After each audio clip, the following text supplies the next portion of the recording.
Salut, les 3 premiers matchs absolument inoubliables de cette 10e journée. Enfin, quand je dis ça, je vise surtout les 2 premiers matchs dans l'ordre chronologique.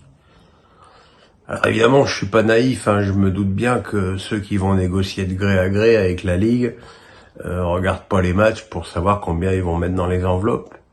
Mais mon Dieu, que ce Clermont-Nice et ce Reims-Lorient ont été de pauvres publicités pour la Ligue 1. Clermont-Nice, une équipe de Clermont méconnaissable par rapport à sa prestation à Lyon. Alors je veux bien que Lyon soit beaucoup plus facile à manœuvrer que Nice, mais je veux dire, pour essayer de marquer une équipe, un but à une équipe qui défend aussi bien, le minimum c'est d'essayer. Ce que d'ailleurs, Pascal Gastien l'a reconnu avec beaucoup d'objectivité à la fin du match, que son équipe n'a même pas essayé de faire. Et Nice a trouvé l'ouverture sur un but à bout portant de Boudaoui.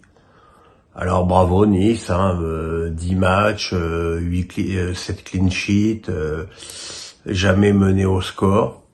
Ok, formidable, mais que c'est chiant. Que c'est chiant. Alors tous les ans, on sait qu'il y a une équipe chiante qui surperforme dans notre championnat. On peut penser que cette saison ce sera Nice, mais j'imagine qu'il y a des matchs où l'attaque du gym, qui est pourtant pas composée de mauvais joueurs, loin s'en faut, va coincer. Mais bon, triste match.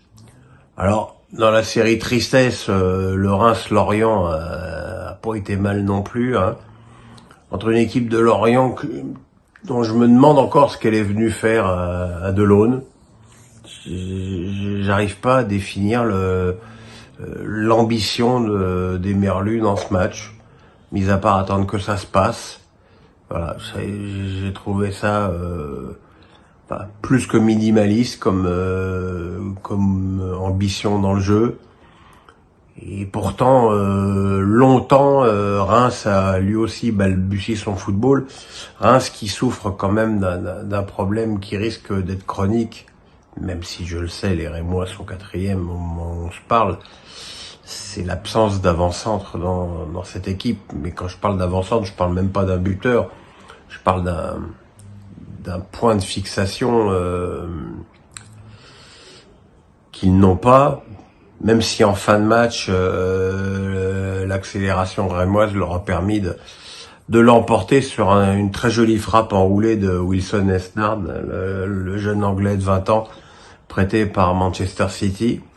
Ça suffit largement au bonheur de Will Steele et de ses joueurs, mais là aussi le match était quand même peu emballant.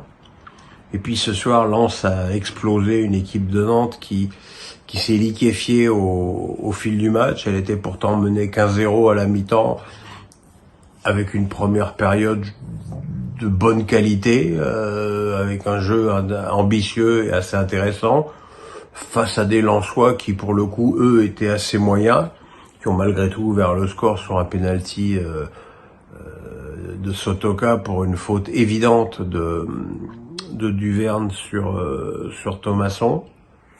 Et puis en deuxième période, le but de Sotoka a évidemment découragé totalement les Nantais, et les Lensois ont pu commencer à pratiquer un football gai et pétillant, avec un joli but de Medina du pied droit, un deuxième penalty de Sotoka, pour moi sur une faute de main ridicule,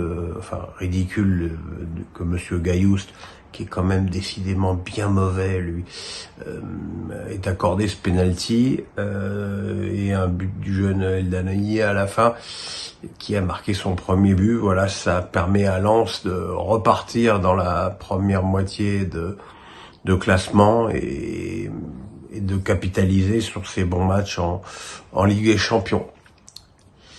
Voilà, la suite demain. Le pouce, on s'abonne. Puis voilà, amusez-vous bien.